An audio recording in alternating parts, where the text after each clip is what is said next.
Hi welcome back to my channel AJ cinema time. வணக்கம். இன்றைக்கி நம்ம பார்க்க போகிற சீரீஸோட பேர் பிஹைண்ட் ஹர் ஐஸ். இந்த சீரீஸோட ஸ்டார்டிங்கில் ஹீரோ ஒரு பொண்ணை கிளப்பில் மீட் பண்ணுறான். ஃபர்ஸ்ட் மீட்டிங்லேயே 2 பேருக்கும் பிடிச்சிருது. கொஞ்ச நேரம் 2 பேரும் பேசிவிட்டு அவங்க பேர் என்ன பண்ணுறாங்க அது எந்த டீட்டெயிலுமே கேட்காம அங்கேருந்து கிளம்பிடுறாங்க. அடுத்த நாள் அந்த பொண்ணு எப்பவும் போல் அவளோட ஆஃபீஸ்க்கு போகிறா.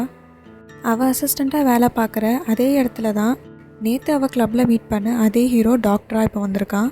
கூடவே அவனோட ஒய்ஃபும் வந்திருக்காங்க. அவங்க 2 பேரையும் பார்த்தோன்னே என்ன பண்ணுறதுன்னு தெரியாமல் போய் ரெஸ்ட் ரூமில் ஒழிஞ்சிக்கிறா.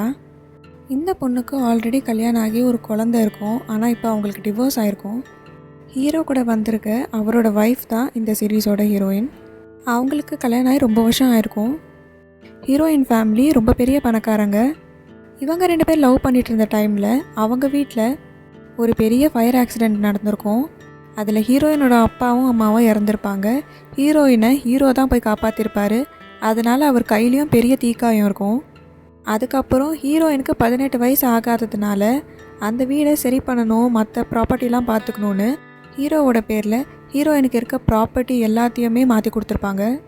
இப்போது அவங்களோட ப்ராப்பர்ட்டி எல்லாமே ஹீரோவோட பேரில் தான் இருக்குது. ஹீரோ தினமும் காலையில் வேலைக்கு போகிறப்போ ஹீரோயினுக்கு ஒரு டேப்லெட்டை எடுத்து அவர் கண்ணெதிர்க்கே போட சொல்லி அவங்க அந்த டேப்லெட்டை முழுங்கினதுக்கப்புறம் வாயில் இருக்கான்னு செக் பண்ணிவிட்டு அதுக்கப்புறம் தான் அங்கேருந்தே கிளம்புவார்.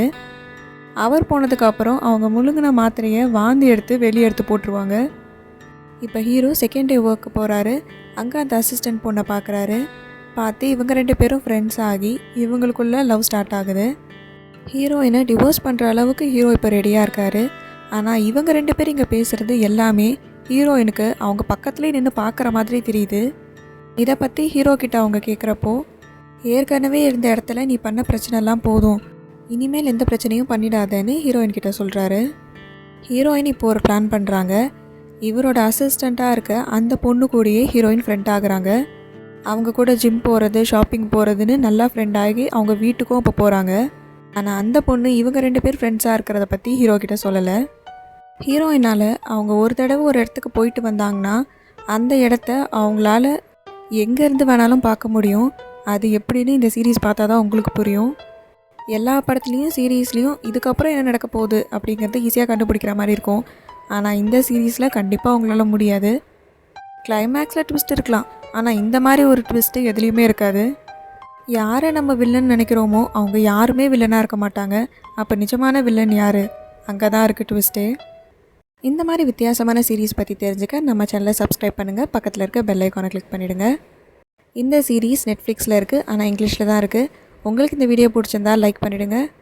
Tata bye bye from AJ cinema time. வணக்கம்.